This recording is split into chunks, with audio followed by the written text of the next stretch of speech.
감사합니다. 할렐루야. 우리 한번 인사 한번 할까요? 잘 오셨습니다.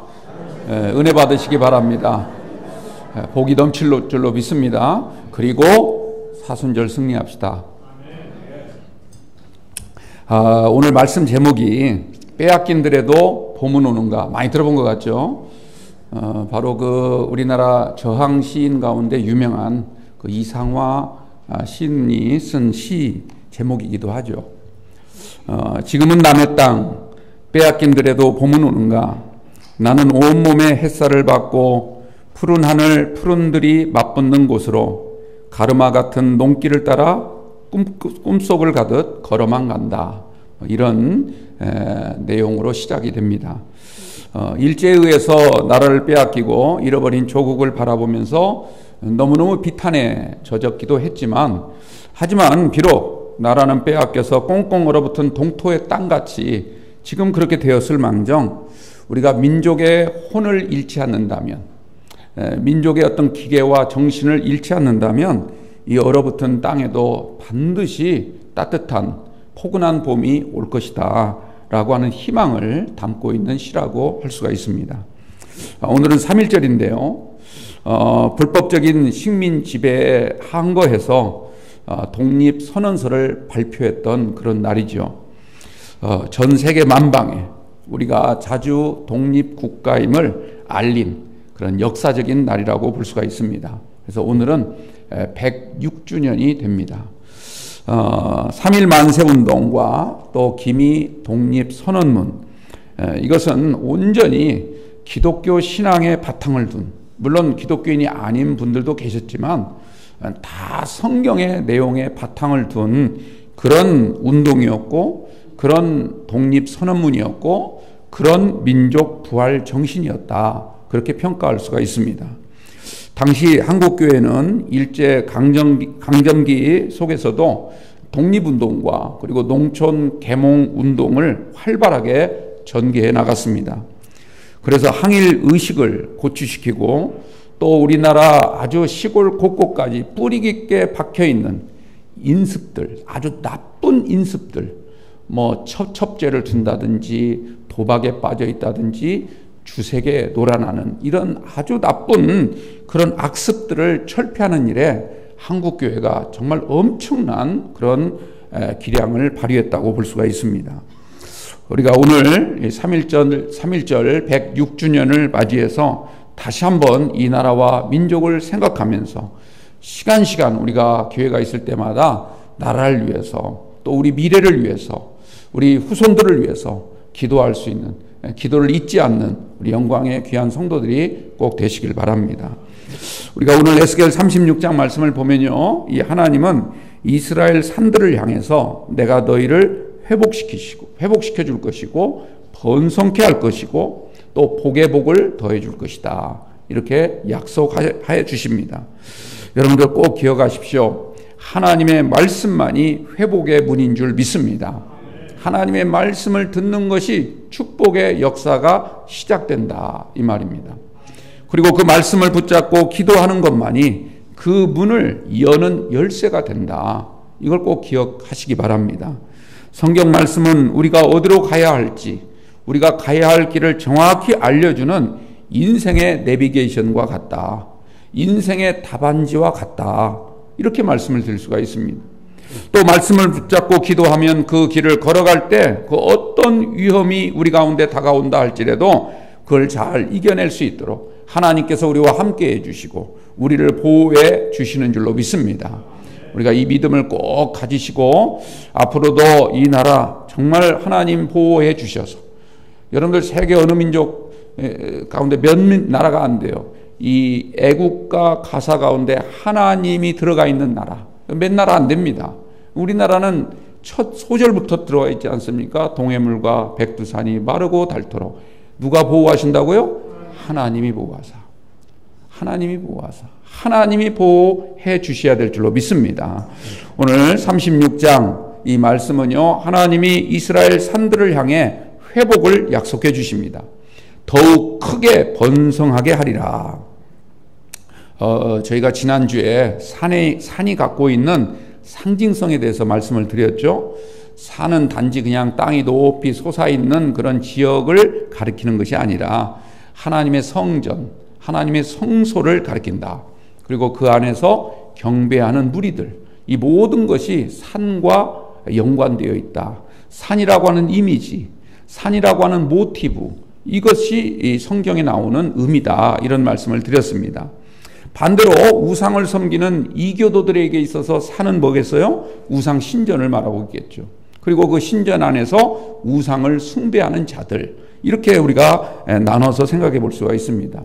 그러므로 우리가 오늘 36장, 근데 앞에 있는 35장, 우리 지난주 말씀 나눴던 35장은 세일산에 대한 심판을 하나님이 말씀을 하십니다. 이 말은 다시 말하자면 세일 신전에서 그 안에서 우상을 섬기고 있는 에돔 족속들을 하나님께서 심판하시겠다. 이렇게 받아들일 수가 있다는 거죠. 그러면 하나님은 왜 세일을 심판하시겠다는 겁니까? 그들은 이미 과거에 야곱과 모든 것이 정리가 끝났어요. 줄 거 주고 받을 거 받고 이제는 더 이상 서운할 것도 없고, 야곱이 풍성하게 자기 형에게 빚졌던 거, 형을 속이고 장자권을 달라고 그러고 아버지의 축복을 가로채고 이 모든 빚을 다 형한테 갚았다라고 하는 겁니다. 그리고 이 에서가 가나안 땅을 떠나서 세일 간 것도 야곱이 쫓아내서 간 것이 아니라 에서가 자기 스스로 원해서 세일 땅으로 갔다는 겁니다. 야곱이 절대 쫓아낸 게 아니라는 거죠. 그럼에도 불구하고 그 후손들은 야곱의 후손들 이스라엘을 미워하고 괴롭히고 못살게 굴었습니다.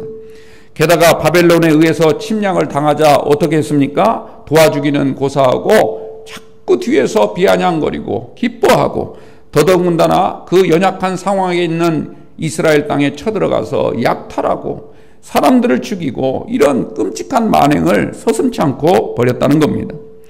다른 민족이라면 몰라도 에돔만큼은 그래서는 안 되지 않습니까? 에돔만큼은 절대로 그렇게 해서는 안 되는 거죠. 그런데 에돔이 왜 그렇게 했습니까? 하나님이 이 세일 산을 심판하시겠다라고 말씀하시는 걸로 비추어 볼 때 그들은 여호와 하나님에 대해서 완전히 잘못된 그릇된 인식을 가지고 있었다라고 하는 것입니다. 그리고 이스라엘 민족에 대해서는 왠지 모를 열등의식에 빠져 있었다는 거죠. 우리가 신명기 23장이라고 하는 이 토라 말씀을 읽어보면 하나님께서 모세에게 여호와의 총회에 들어올 수 없는 자와 들어와도 되는 자, 이것을 구분해 주십니다. 이를테면 이 암몬 족속이나 모압 사람들, 암몬이나 모압 사람, 이 롯의 자손들 아닙니까? 이들은 영원히 여호와의 총회에 들어올 수 없다. 신명기 23장 4절에 그렇게 말씀하고 있습니다. 왜 그런가? 하나님이 그들을 차별해서가 아니라 그들은 이스라엘이 애굽 땅에서 탈출해서 나올 때 영접해 주지도 않았고, 오히려 어떻게 하면 저 이스라엘 사람들을 저주받게 만들까 해서 발람 선지자에게 많은 뇌물을 갖다 주면서 이스라엘을 저주토록, 그래서 우상 섬긴 그런 음식을 먹게 하고 우상을 섬기도록 유도하고 이런 나쁜 짓을 저질렀다라고 하는 거죠. 그래서 이 모압 자손과 암몬 자손은 앞으로 영원히 여호와의 총회에 들어올 수가 없다, 이렇게 못을 박습니다. 거기에 비해서 에돔 사람들은 어떻게 말씀하셨나? 신명기 23장 7절과 8절 말씀 보면 이렇게 되어 있습니다. 너는 에돔 사람을 미워하지 말라. 그는 내 형제니라. 그들의 자손은 여호와의 총회에 들어올 수 있느니라. 이렇게 말씀을 하세요. 에돔 사람들만큼은 여호와의 총회에 들어올 수 있다는 거죠. 에돔 사람도 하나님이 사랑하고 그들에게도 긍휼을 베풀어 주셨다는 거예요. 근데 그 이유가 뭔가? 바로 야곱과 화해를 했다는 것. 야곱과 모든 것을 다 정리하고 이제는 뒤끝 남기지 않고 깨끗하게 헤어졌다라고 하는 것. 그걸 하나님이 귀하게 보시고 에돔 사람은 여호와의 총회에 들어올 수 있다고 그렇게 허락을 해주신 겁니다. 그런데도 불구하고 에돔 사람은요, 늘 이스라엘 민족에 대해서 열등의식을 가지고 이스라엘이 어떻게 하면 망할까? 이 망하면 기뻐했다는 거죠. 심지어 여호와 하나님을 비웃고 조롱하기까지 절대로 건드려서는 안 될 걸 훔치고 약탈하는 이런 나쁜 짓을 서슴지 않고 저질렀던 것입니다. 오늘 36장 말씀을 다 읽진 않았지만 우리가 15절까지 하고 그 다음 16절부터 38절까지를 나눠서 생각해 볼 수가 있는데, 이 15절까지 말씀은 뭐냐면 이스라엘의 산들을 하나님이 회복시켜 주시겠다. 이스라엘의 산들을. 그리고 16절부터 38절은 이제는 하나님이 당신의 백성, 이스라엘 모든 백성들을 하나님께서 회복시켜 주시고 번성케 해 주시고 정결케 해 주시고 축복의 복을 주실 것이다. 이렇게 말씀을 약속을 하고 계십니다. 여러분들 여기서 순서가 아주 중요합니다. 순서가. 먼저 백성들에게 복을 주시겠다라고 하기 전에 먼저 산들을 회복시키시겠다. 이렇게 말씀을 하고 계시거든요. 산들이라고 한 게 뭐라고 했죠? 여호와의 하나님의 성전, 성소, 그리고 그 안에서 하나님을 예배하는 이스라엘 백성들, 이걸 산들이라고 표현을 하고 있단 말이죠. 그러니까 하나님께서는 이 땅을 회복시키기 이전에 먼저 뭘 회복시키겠다는 거예요? 하나님의 성전을, 그리고 그 안에서 하나님을 경배하는 성도들을 회복시키시겠다는 거죠. 하나님의 성도들이 먼저 믿음이 회복되어야 이 땅이 회복될 수 있다는 얘기입니다. 지금 이 땅이 어렵고 힘들고 갈수록 우리가 살기 힘들어지는 것은 여러분들 땅이 잘못돼서가 아니라 우리 믿는 사람들이 먼저 뭐가 잘못된지를 우리가 한번 되돌아볼 필요가 있는 것입니다. 우리 성도들의 신앙생활이 정말 바르게 하고 있는가? 내가 신앙생활을 바르게 해야 우리의 일상의 삶이 온전히 회복될 줄로 믿습니다. 내가 하나님과의 관계가 정말 제대로 관계가 맺어져 있어야 세상과의 관계, 이 땅과의 관계, 직장과의 관계, 이웃과의 관계가 회복되게 되는 줄 믿으시기 바랍니다. 우리는 하나님과의 관계는 생각하지 아니하고 내가 정말 하나님 앞에 바르게 예배, 신앙생활을 하고 있는지에 대해서는 그렇게 깊이 있게 생각하지 아니하고 그냥 이 땅에서의 삶만을 자꾸 천착되어 살아가는 그런 경우가 되게 많다는 거죠. 그러나 여러분들 꼭 기억하십시오. 먼저 하나님과의 관계가 제대로 바르게 되기를 바랍니다. 그리고 우리 예배 생활이 정말 내가 주일을 제대로 성수하고 있는가? 내가 정말 하나님 앞에 제대로 예물을 드리고 있는가? 내가 정말 하나님 앞에 바르게 신앙생활을 하고 있는가? 나에게 맡겨진 일에 대해서 최선을 다하고 있는가? 내가 할 수 있는 선 내에서 정말 열심을 다해서 하나님을 섬기고 있는가? 이거에 따라서 우리의 생활이 회복되어지고 우리의 관계가 회복되어지고 더 나아가서는 이 나라 이 사회가 회복되어지고 우리 대한민국이 제대로 회복되게 될 줄로 믿습니다. 꼭 우리 영광교회가 이 나라가 회복되는 일에 첫 정말 기름의 역할을 할 수 있는, 첫 불씨의 역할을 할 수 있는 그런 교회로 나가게 되기를 주님의 이름으로 축복합니다.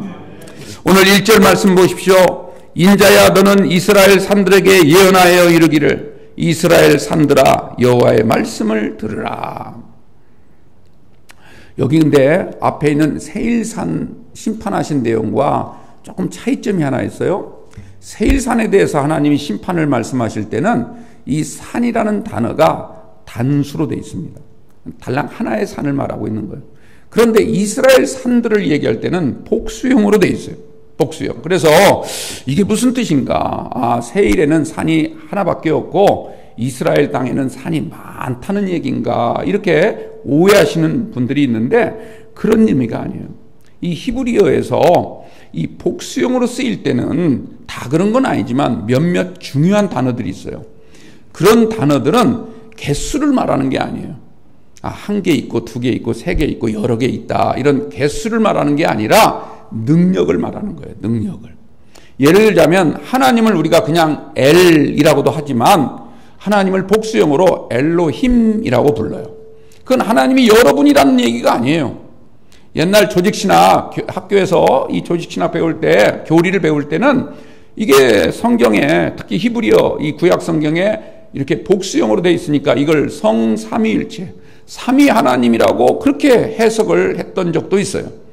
근데 여러분들 이것은 히브리 문학을 잘 모르는 사람들이 하는 이야기예요. 복수형으로 돼 있다라고 하는 건 능력을 말하는 거예요.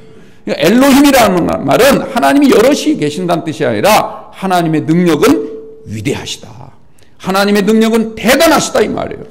하나님이 이스라엘 산들을 회복시켜 주시겠다라고 하는 것은 이스라엘 산 안에 하나님의 능력을 퍼부어 주시겠다는 뜻이에요. 여러분들 우리 영광교회가 이런 은혜를 받게 되기를 바랍니다. 하나님은 신들 가운데 최고의 신이시고 가장 위대하신 하나님이신 줄 믿으시기 바랍니다. 우리 예수님은요 구세주 중에 최고의 탁월한 구세주가 되시고 이 세상 것에 어떤 연연하지 아니하고 우리를 영원한 생명 하나님의 나라까지 인도하시는 그런 메시아, 그런 그리스도가 바로 예수님이시다. 이것을 꼭 기억하시고 우리가 믿는 하나님, 이 하나님이 위대하신 하나님을 생각하며 늘 감사로 하나님을 잘 섬기는 저와 여러분들이 꼭 되시길 바랍니다. 자, 그런데 2절 말씀을 한번 보세요. 원수들이 내게 말하기를 아하 옛적 높은 곳이 우리의 기업이 되었다. 이렇게 말을 해요. 여기서 원수라는 것은 바로 앞에서 말했던 서일산으로 표현된 이교도들을 가리키는 것이죠.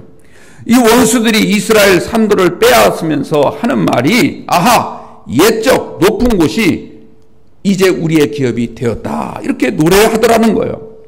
단지 땅을 빼앗은 걸 자랑하는 것이 아니라 이건 하나님을 비웃고 있는 이야기입니다.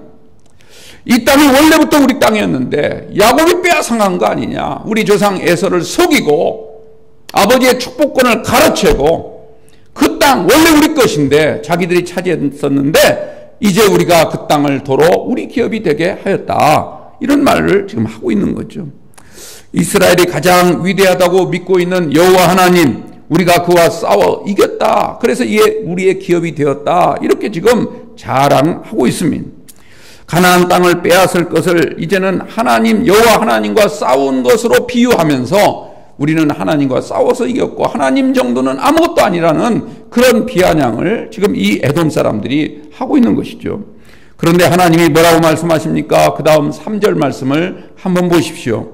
그러므로 너는 예언하여 이르기를 주 여호와께서 이같이 말씀하시기를 그들이 너희를 황폐하게 하고 너희 사방을 삼켜 너희가 남은 이방인의 기업이 되게 하여 사람의 말거리와 백성의 비방거리가 되게 하였도다. 이 말이 무슨 말이냐면 이번에는 하나님이 너희들을 황폐하게 할 것이다 이 말이죠.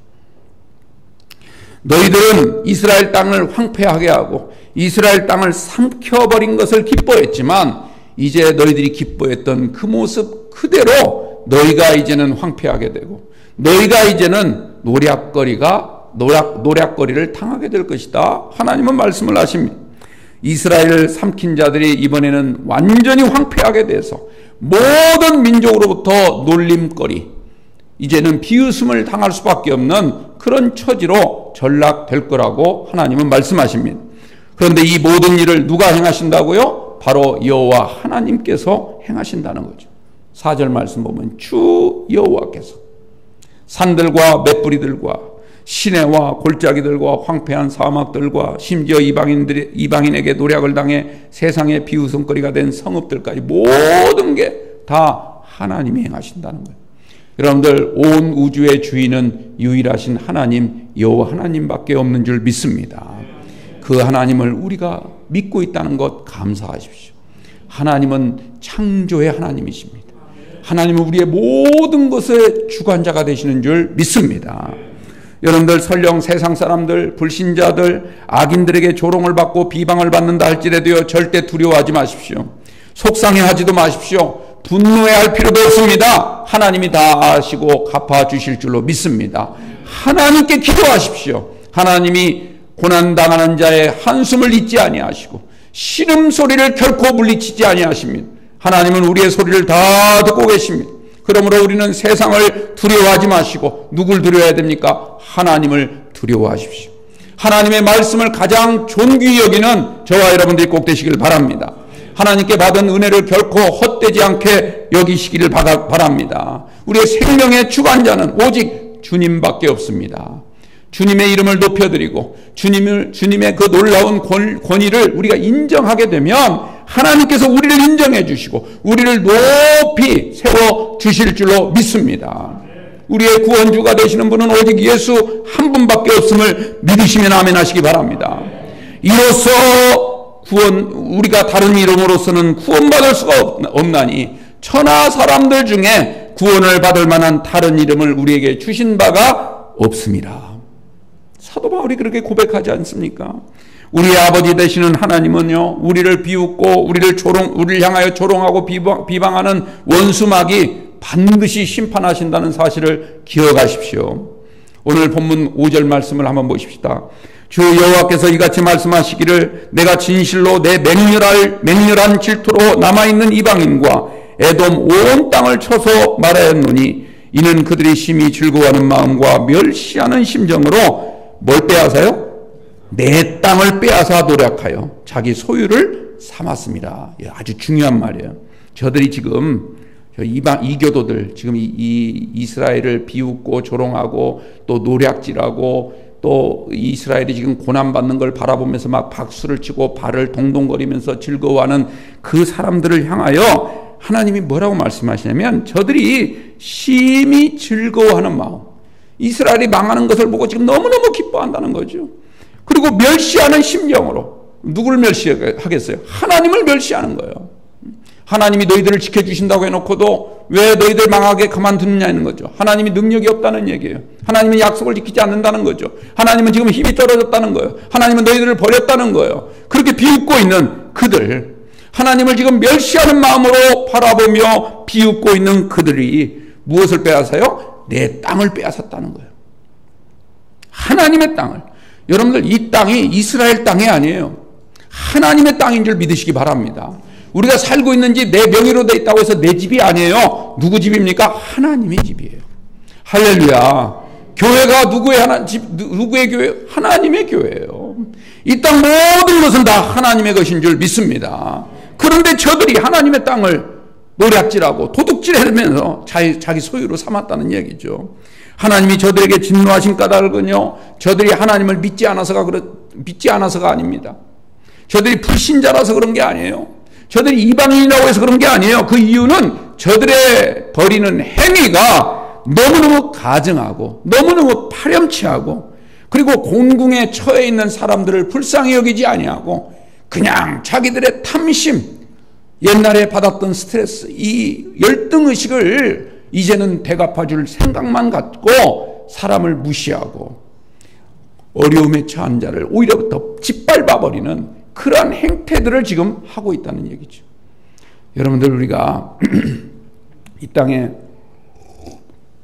살면서요, 살다 보면 내가 좋아하는 사람도 있을 수 있고 조금 나오고 코드가 안 맞는 사람이 있을 수도 있죠. 그러나 여러분들, 누구가 됐든 그 사람이 어려움에 처하면 정말 마음을 다해서 위로해주고 기도해주고 해줄 수 있으면 작은 거라도 보탬이 될 수 있도록 그런 삶을 꼭 사시기 바랍니다. 아이고, 저놈 잘 망했네.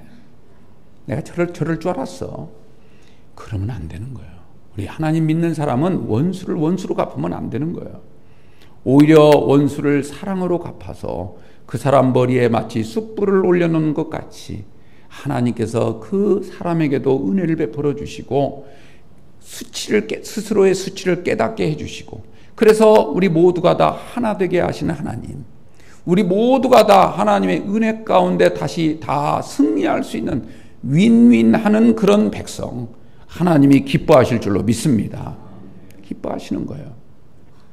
하지만 여러분들, 하나님이 지금 이 에돔 사람들, 이 세일산들에 대해서 진노하신 진짜 이유는요, 뭐냐면 바로 하나님의 것을 도적질했다는 거예요.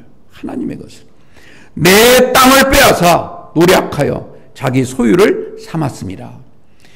우리가 절대로 건드려서는 안 될 게 있어요. 우리 삶에도 늘 선악과가 있어요. 이것만큼은 건드려서는 안 돼. 하나님 거. 물론 다 하나님 거지만 우리가 가진 생명, 우리 소유, 우리 재물, 우리 시간, 모든 것이 하나님 것이지만 그래도 정말 이것은 하나님께 온전히 드려야 될 하나님 것이 있단 말이죠. 그걸 건드려서는 안 되는 거예요. 그게 땅일 수도 있고요, 돈과 재물일 수도 있고요, 하나님의 영광일 수도 있어요. 그걸 건드려서는 안 돼요. 어떤 것이든. 하나님은 하나님의 것을 누군가가 빼앗아간다, 누군가가 건드린다, 이거 절대로 참지 않습니다. 절대로 용서치 않습니다. 반드시 보응하신다. 이게 성경의 말씀이에요. 그럼 여기서 우리가 한 가지 생각해야 될 게 있어요. 이게 뭐냐면, 여러분들 오늘 지금 여러분들 각자, 여러분들 누구 소유가 돼야 되겠어요? 하나님의 소유가 돼야 돼요. 하나님의 소유. 하나님의 소유가 되도록 해야 돼요. 내가 지금 하나님의 소유가 되기만 한다면, 내가 하나님의 양이 되기만 한다면 어느 누구도 우리를 건들도록 놔두지 않으세요. 하나님이 우리를 지켜주실 줄도 믿습니다. 물질도 지켜주시고, 건강도 지켜주시고, 자녀도 지켜주시고, 여러분 모든 소유도 지켜주시고, 심지어 우리의 마음과 생각까지 하나님이 악한 것으로부터 지켜주실 줄로 믿습니다. 그걸 꼭 믿으셔야 돼요. 우리를 만약에 사탄 마귀가 건드리려고 하면 잠시는 어려움에 겪을 수 있어요. 하지만 하나님이 그냥 내버려 두지 않아요. 반드시 우리를 건져주실 줄로 믿습니다. 불꽃 가운데를 지난다 할지라도요, 우리의 옷 하나 걸리지 않게 하시고요, 물길 속을 지난다 할지라도 물이 우리 한 방울도 우리에게 튀지 않도록 하나님이 막아주십니다. 새벽에 도우신 하나님, 저녁 늦게까지 우리를 책임져 주시고요, 사망의 음침한 골짜기를 지난다 할지라도 해를 당하지 않도록, 아무리 악한 독을 마신다 할지라도요, 우리의 생명을 취하지 못하도록 하나님이 우리를 반드시 지키실 줄로 믿습니다. 우리의 출입부터 출입까지 하나님은 주무시도 졸지도 아니하시고, 하나님의 강한 손으로 우리를 붙드시고, 악한 마귀 사탄을 내쫓으시고, 귀신을 물리쳐 주시고, 우리의 모든 걸 해치는 것이 어떤 것이든 하나님이 다 막아주시고 우리를 온전케 해주실 줄로 믿습니다. 그러므로 내가 하나님의 소유가 되는 것, 이게 가장 중요한 거예요. 이것을 아는 것, 이걸 깨닫는 것이 지혜입니다. 이걸 깨닫는 것이 지혜예요. 이것을 믿고 주님 안에서 사는 것이 진정한 믿음이라고 할 수가 있죠. 그래서 잠언서 1장 7절, 그리고 9장 10절, 그리고 시편 111편 10절 뭐라고 말합니까? 여호와를 경외하는 것이 지혜의 근본이니라. 할렐루야. 여호와를 경외하는 것이 지혜와 지식의 근본이니라. 세상 것 많이 한다고 해서, 박사학위 수십 개 가지고 있다고 해서 그 사람이 똑똑한 게 아니에요. 박사학위를 아무리 많이 있어도요, 시장에서 물건 하나 제대로 못 사는 사람들도 많아요. 하나님이 주신 지혜는 그것과는 질적으로 다른 하늘의 지혜인 줄 믿으시기 바랍니다. 사랑하는 성도 여러분, 하나님은 우리를 끝까지 지키시는 분인 줄 믿습니다. 복에 복을 더하시는 분인 줄 믿으시기 바랍니다. 오늘 시간 관계상 다 하지는 못하지만 8절에서 15절 말씀 그 내용을 간단하게 요약을 하자면, 하나님이 우리에게 어떤 복을 주시는가? 이스라엘 산들, 하나님께 온전히 관계가 회복되어지고 하나님을 경배하는 일이 회복되어지고 우리의 신앙생활이 회복되어지기만 하면 하나님이 우리에게 어떤 복을 주시는가? 첫째는요, 열매 맺는 복. 무슨 복이라고요? 열매 맺는 복. 할렐루야. 심으면 열매가 나야 되죠. 열매 맺는 복을 주신다는 거예요. 두 번째로는 형통의 복. 형통의 복. 따라서 해봅시다. 형통의 복. 하는 것마다 잘 된다는 거예요. 하는 것마다. 그리고 세 번째는 번성해지는 복. 뭐든지 늘어나요. 좋은 것이 자꾸 더해지는 금상첨화의 복을 주실 줄로 믿습니다. 그리고 네 번째로는 하나님이 우리에게 주신 것이라면 어떤 것이든 우리만이 아니라 우리의 후손들이 그걸 이어갈 수 있는 후손의 복을 주신다는 거죠. 이걸 약속해 주고 있어요. 여러분들 이사야 43장 1절 말씀 너무너무 잘 아시죠? 하나님의 백성 이스라엘아, 너는 두려워하지 말라. 내가 너를 구속하였고 내가 너를 지명하여 불렀나니 너는 누구 것이라? 내 것이라. 할렐루야. 우리가 하나님의 것이 되어야 돼요. 세상 것이 되면 안 돼요. 사탄의 소유가 돼서는 안 된단 말이에요. 하나님의 것이 되기만 하면 하나님이 모든 걸, 열매 맺는 복, 형통의 복, 번성하는 복, 후손의 복, 여기에 말하지 않은 모든 성경의 복을 우리에게 더하고 더하고 더해 주실 줄로 믿습니다. 마지막 16절부터 38절까지는요, 하나님이 하나님의 백성을 정결케 해줄 거라고 약속하고 있어요. 24절 말씀만 보십시오. 너희를 여러 나라 가운데서 인도하여 또 모아서 하나님이 모으신다는 거예요. 그래서 고국 땅으로 들어가게 하리라. 지금 여기 흩어진 민족들 아닙니까? 저 이곳저곳 다 흩어져서 노예 생활, 자기 땅이라고는 한 평도 없는 그런 떠돌이 생활하는 이스라엘 백성들에게 하시는 말씀이 너희들을 인도해서 모아서 다시 고국 땅으로 들어가게 해 주리라. 26절 말씀 보면 내가 너희에게 새 영과 새 마음을 줄 것이고, 할렐루야, 새 영과 새 마음을 주어서 너희의 굳은 마음을 어떻게 한다? 제거하고 그 다음에 부드러운 마음을 줄 것이며. 여러분들 마음이 부드러워져야 되죠. 할렐루야. 마음이 부드러워져야 돼요. 마음이 딱딱해가지고 무슨 얘기를 해도 들어가지 않고 웬만해서는 뭐 초지일관. 여러분들 하나님의 말씀을 우리가 잘 흡수해야 돼요. 흡수해야 돼. 딱딱한 돌 같은 땅은 뿌리를 내리지 못하는 거거든요. 그리고 마지막 27절 말씀 보세요. 또 내 영을 너희 속에 두어서 내 율례와 규례를 지켜 행하게 할 것이며. 여러분 우리가 죄악 가운데 있으면 하나님의 말씀을 행하고 싶어도 못해요.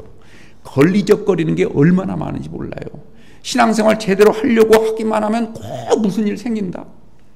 꼭 신앙과 관계없는 일 때문에 못하게 돼 있어요.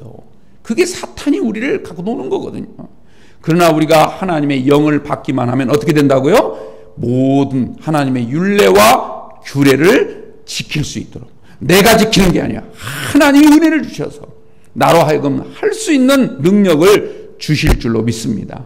사랑하는 성도 여러분, 오늘 이 말씀 36장 말씀을 늘 생각하시고 우리가 하나님 앞에 믿음이 온전해지고 예배 생활이 바로 서서 하나님이 우리에게 주시고자 하시는 모든 이 축복, 이걸 약속으로 주셨는데 이 약속은 사람이 한 약속이 아니라 전능하신 하나님, 위대하신 하나님, 그리고 전혀 변치 않으신 신실하신 하나님께서 우리에게 주시는 약속임을 기억하시고 이 약속을 믿으시고 늘 하루하루 정말 주님과 함께하는 복된 삶을 사시는 저와 여러분들이 꼭 되시기를 주님의 이름으로 축원합니다. 기도하겠습니다.